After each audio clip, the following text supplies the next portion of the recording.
soberania alimentar, o caminho da sua construção, eu digo que ele é um conceito em construção ainda, já veio traçado na Constituição Federal também, nessa mesma Constituição de 88, como por vários outros princípios republicanos, objetivos republicanos, né, da nossa República, como o combate à miséria e à fome, como a erradicação das desigualdades sociais e regionais, como a segurança, né, vai ligar a segurança alimentar e nutricional, não é só a segurança contra a bala perdida, contra o meu patrimônio, contra isso, contra aquilo, princípios, direitos, enfim, da soberania nacional, do desenvolvimento nacional, a guarnecer, a guiar a ordem econômica, da defesa e proteção do meio ambiente também ligado à ordem econômica, e tantos outros que já formam um cabedal, né, para além dos tratados internacionais que podem fundamentar esse novo princípio, esse novo direito, esse novo dever. Também os direitos humanos fundamentais à educação pública e de qualidade, à alimentação, à saúde, todos interligados nessa temática. Também aqui é preciso ressaltar que, apesar de que só em 2010 a emenda constitucional adentra no rol dos direitos sociais, no artigo 6º, o direito humano à alimentação adequada, é óbvio que muito antes disso já se poderia cobrá-lo por algum mínimo esforço hermenêutico que se quisesse fazer.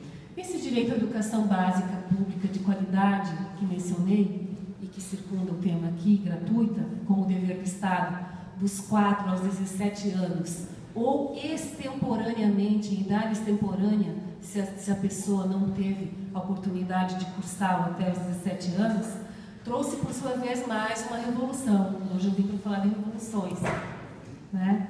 Que é o quê? Vir provinda, vir atrelada a programas suplementares.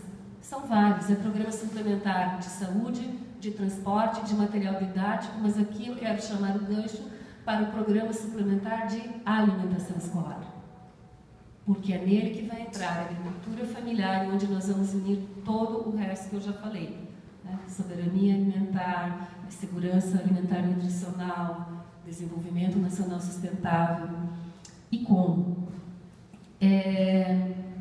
Isso ainda, por sua vez, acaba puxando uma terceira revolução, né? Ligando ainda mais temas. Desta forma, o poder público tem a possibilidade de que tudo o que compre em termos de merenda escolar nos estados federados, nos municípios e no DF, no Distrito Federal, da verba que vem do FNDE, Fundo Nacional para o Desenvolvimento da Educação, não é até 30%, é no mínimo 30%, diz a norma de 2009.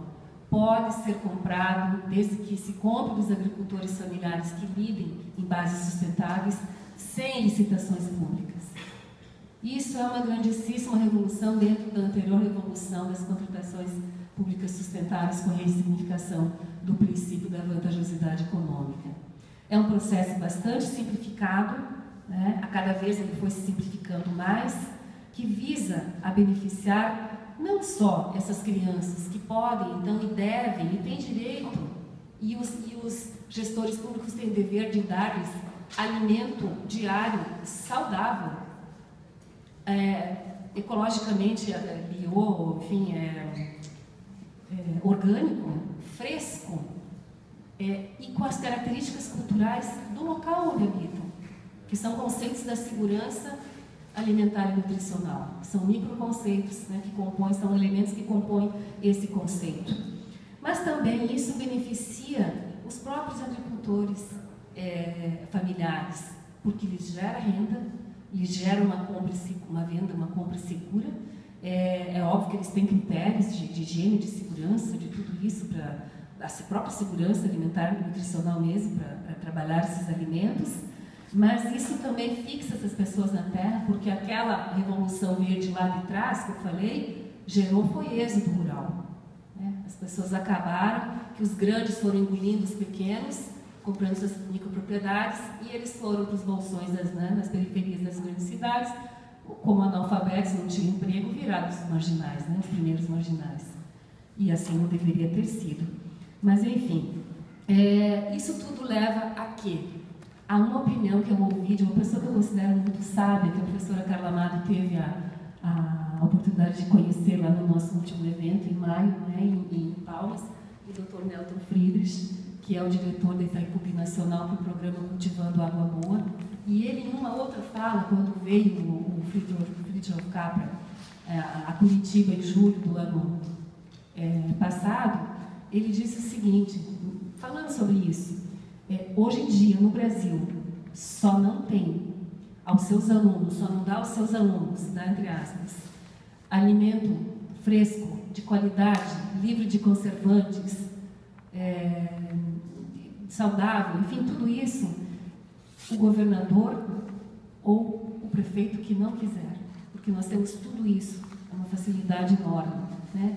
Ainda evita o quê? Custos de logística, de transporte, custo de armazenamento, pense nos nossos asfaltos, com aqueles caminhões, né? Ele contava que os alunos de Curitiba, do interior do Paraná, de cidadezinha lá, quase na ponta com, sei lá o que, o Paraguai, recebiam a merenda escolar assim, vinha de Curitiba, ia de Curitiba. Então andava quantos quilômetros, né? 10, 12 horas, chegava, obviamente que não era um alimento fresco, já ia com plástico, né? Porque alguma coisa de balduquinho, essas coisinhas de balduco com milhares de aditivos químicos e conservantes, tinha que armazenar, tinha isso, tinha aquilo, e ainda ficava mais caro, muito mais caro.